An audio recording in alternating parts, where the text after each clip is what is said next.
I was thinking that a lot of your claims are very contradictory, saying that we live in a matriarchy, that men benefit from feminism more.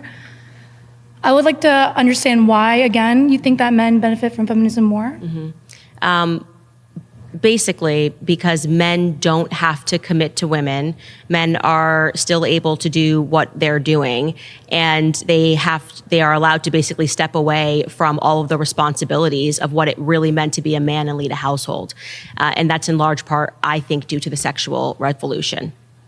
I mean, is it really bad that we don't have to give men the chase? Don't they have gratification from chasing us? Like, it's a hunter versus prey situation to me. Mm-hmm. So I feel like a lot of relationships, especially back then, were based on trying to get to home run, like, very fast. Mm. And now that we have the freedom to not commit and not tie ourselves to one man for the rest of our life, I just don't necessarily think that's bad. I just don't think the revolution has decreased our value. We're not chewed gum.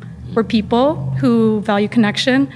And sex doesn't always have to have this deep meaning. It is just connection and intimacy between two people who trust each other. And why do we have to deny women that gratification? Like, men, you say, that are wired to want that. Why not women? Why? Well, we again, I go back to just our basic biological differences. There was a really interesting book that was done by a biophysicist. He, I think, recently passed away, named Edward O. Wilson, where he just sort of breaks down the biological arguments. Basically, he looks in the wild to see the behavior of animals. His thesis is just that you basically can never beat your own biology. And then he kind of compares it to what we see here as just humans and our social interactions and things that have been abundantly clear when you look at every civilization over time, whether it's from, 400 BC to LA today. What are these habits that you can see that never go away? And people coming together and starting families is one of these things, because we are biologically wired to find a family, to settle down, and to have children. And I think when you have women that are going out and they're giving all of the goods up for free. The goods? The goods. The goods? I'm not going to say, the goods up for free. Men are women not. Want the goods for free from men, and that we are very happy with those. You can certainly do that. And there's connections. We're not sockeye salmon. We're not made to breed and have families and then die. You are welcome to do that. I'm just saying that when it comes time for you to find a partner, you may find yourself in a circumstance where men don't value you as high, because men like you spoke to, men like to compete. They like to feel like they've won something. I'd like to deprive men of that because they don't need to have that. Sure. That's actually.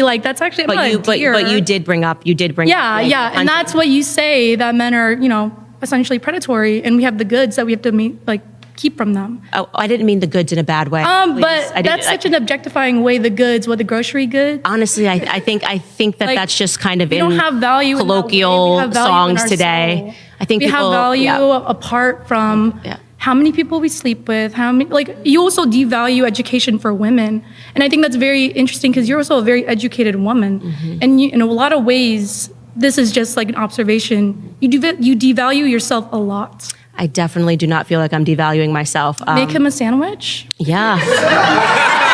Yes, which is the title of my book. Yes, feed your men and everything. Feed the people that you love. Because family isn't defined just by your partner or your kids. Family is community, and you should care about your community.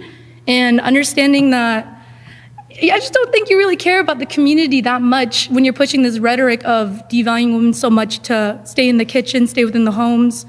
And also saying that they're wasting money on college when education is very important. There's a lot of female scientists. Pause. You've been voted out. Sorry. You've been voted out.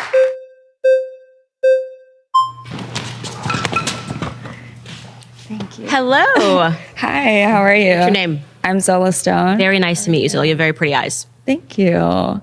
So you keep talking about OnlyFans and Kim Kardashian and I do OnlyFans. Okay. And I'm a stripper as well. So you're in the sex industry? I'm mainly a recording artist, but I do that to fund the music. Okay. But, you're saying basically that we kind of devalue ourselves, but at the same time, I'm celibate. I still consider myself a woman of God. And so, not all of us are just out there just, oh, hey, showing the goods, you know, like we do respect our bodies still. So I don't like that you kind of putting us all in one box because of that. So we have to, in order to have debates, we have to make generalizations. Of course, there can be some exceptions to the rule. But what I'm trying to understand is how can you say that you're not, you know, giving up your body if you are a stripper? Well, because I said I'm celibate. I still want to get married. I still want to have kids. And for some of us, it's hard for us to have kids. And I've also dealt with sexual abuse since a child, you know, so I wasn't doing any sexual work as a child, you know, and still went through things like that. So I first want to say, perfectly sympathetic to everything you're saying, especially if you come from an environment where you've lived through something when you're a kid. It makes it infinitely harder. And it's actually a reason why so many people turn to sex work, because they don't have that structure at home that gives them, I think, other options. But would you agree with me that if you could, like, that wouldn't have... I went to college for music production. For music production. I went to LA recording school. Okay, so did you decide to be a stripper because of economic restraint or because of freedom? For freedom. You know, we want the choice to do whatever we want with our bodies. Okay. You know, I don't think it matters if you do want to dress how you want to dress. That doesn't mean, oh, you can, you know, sexually abuse or sexually harass. Okay. Do you think the men that are being brought into the strip clubs to watch you, do you think that they're walking away and going, I did that because that woman was empowered to take off her clothes? Or do you think that they're actually devaluing women? No, I get it. I used to be that hypocrite, you know. I said things that I said I would never do anything like that, you know? Like, I totally get that.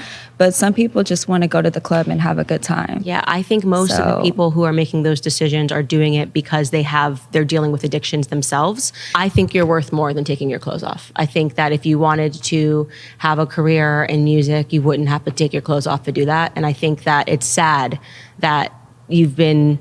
Every story is different. Every story is different, but I do think that, you know, we can make a generalization. I about the was people at that point where I was going to college. I was working 3 jobs. I used to be a nurse. So you just don't know the situations. You don't know how life is going to turn out. It's going to be ups and downs. But no, I didn't want to do it. But in my situation and things that I went through, it's something that it just... But I'm actually really glad that you said, no, I didn't want to do it, and you were put in a situation where you had to do it, because I think that's really honest. And I think the problem that I find with feminism is that it's a dishonest movement. All right, guys, pause. You've been voted out by the majority. Please return. Yeah, I'm not judging.